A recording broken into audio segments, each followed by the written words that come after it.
Hello again, everyone. Truck CV Sales here with a tune-up report for Jason, Oklahoma on this Magnum 1. Jason, I got it ready to go for you, man. We did our tuning alignment.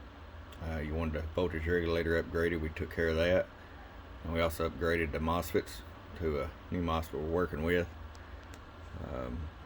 Previous to that, we were seeing about 15 bird and about 40 PEP of clean power. Now let me show you what we got for clean power. Our power all the way down, 5 watt slug. There's your 1.25 watts. Roll it all the way up. Almost 5 watts all the way up. We're going with a 100 watt scale, average power. Hello.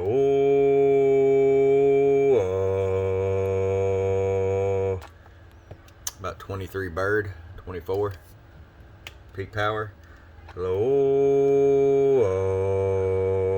58 peak. And also, we converted this over to a 4-pin for you, Jason. So you're good to go there. Let me go ahead and show you sideband real quick.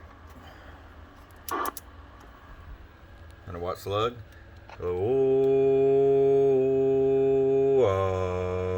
60 watts all day long.